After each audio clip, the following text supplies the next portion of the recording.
10 o'clock and the sun finally came out. Really looked like snow clouds earlier. I thought I'd show you what I've been doing on stuff like this. I go down both edges first. They're a pain in the butt.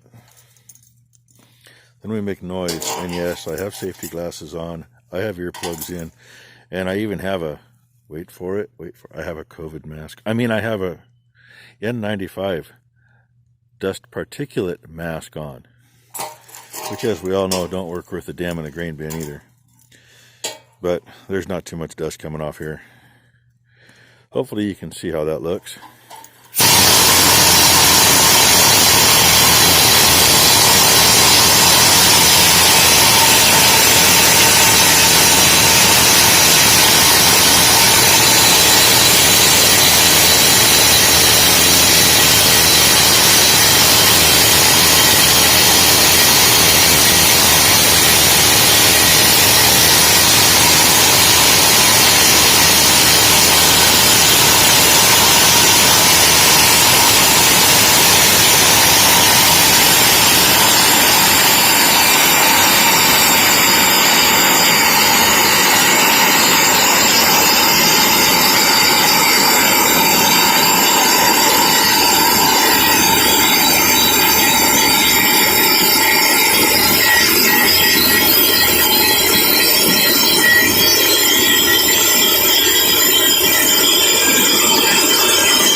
Noisy, eh?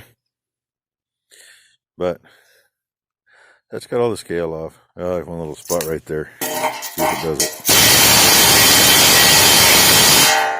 That looks better. So I just watch as I go and go easy. This one's all done on the other side. The other flange is done. All I got's finish this flange and that flat surface there. Then I can do the other frame. And I wanted to show you on this part, because scale like this actually comes off really easy. Some of this is a little harder to get off. And a lot of times the heavier the scale is, the easier it is. You just got more pitting to kind of weasel down into to get the junk out of. Get my fingers in the way. I got to hold it with the wrong hand. I'll run over it with a wire wheel just because that, and because the edge right here, find my finger. Now, it's narrow and it's hard to do. It can be done with the needle scaler, but it's really hard to do. But it takes about 10 seconds to do the whole edge with the wire wheel instead. And you get whatever, as you're pounding on it, there's still a little dust there. It'll knock that off. Then you got a lot cleaner surface to work with. And I still don't know. There's a lot of holes to fill. I might just leave the stupid things. There's factory holes and there's holes from us making the buggy out of it. May just be too much to bother with. Although it would look better if they were filled. I don't know. We'll see what I do. Hey, once in a while you just got to wipe out a section of video. That little bugger right there. Nope, wait a minute, not that one. Be the one around the corner. That mama down there below. That's got the newest calf I've been watching. Had the yellow, really stinky poops the last couple days and hasn't looked like she felt good. Well, tonight, actually just ahead of where this calf is standing, there's a pile of nice gray scours. She ain't old enough for that, so. Anyway, she got a couple sustained pills down her throat. But number 2 couldn't get the pill pusher down her throat, so she did it by hand. Confucius say don't do that unless you absolutely freaking have to. She got the first one in, and on the second one, the calf got a better half of her thumb. least the teeth weren't in the way. Got it around the corner from the teeth, jaw to jaw.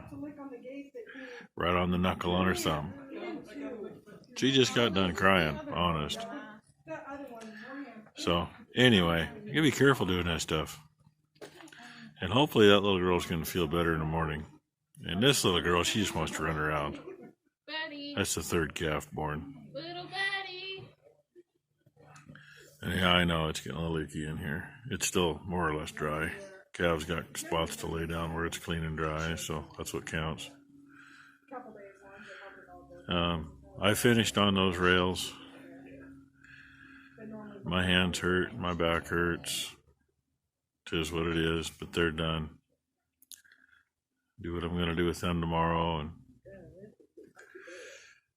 no new babies to show you today. Although I'm still not sure why Minnie hasn't popped yet. Every time I walk in the barn, she's dead in the same place or she's laying there. She needs to put something out that looks kind of like that. Knowing her, it'll be a lot more white. She's got a lot of white on her. Maybe it'll look more like that one. I don't know. Purple nose. Yeah, that one's purple nose. I asked number 2 feed for me tonight because I'm just a little too sore to be doing that at the moment. That and of all the frickin' things, anybody ever been stung by a bee in first part of February? Ron got here, I walked in the shop to take a break and warm my fingers up because I did everything outside. And those needle scalers run a lot of air through them and they get really cold. And yes, I'm wearing insulated gloves, not just for the heat, but for the vibration. Becky calls me and says, you need to come down to the barn. That's after I walked in up there. And at one broadside there, that darker heifer, she apparently ran from down below at the wall all the way up and ran into this gate face first. If she turns her head, oh, there we go. See if I can zoom in on it. See that spot between her nose and her eyeballs? She don't have any hide right there. So she got sprayed. Keep that from getting bad. Little blue coat on there. Anyway, I'm going to call it good for the video for today. I hope you all have had a good day. Those of you that are in the freaking cold zone, I hope you're doing well. We're supposed to get colder, but they're pushing it off and they can't make up their freaking mind. We're still supposed to be down probably into the teens, though, at some point. Maybe, if it happens at all. They're starting to talk like it's going to be the storm of the century, and usually when they do that, it's nothing. If they say, oh, you might get a trace of snow, well, usually we get 2 or 3 feet. So, it is what it is. We'll see what we get. I expected it to be colder over last night, but it got just cold enough that everything was frosted really good this morning. And they've already raised our low for tomorrow morning like 15 degrees from what they said.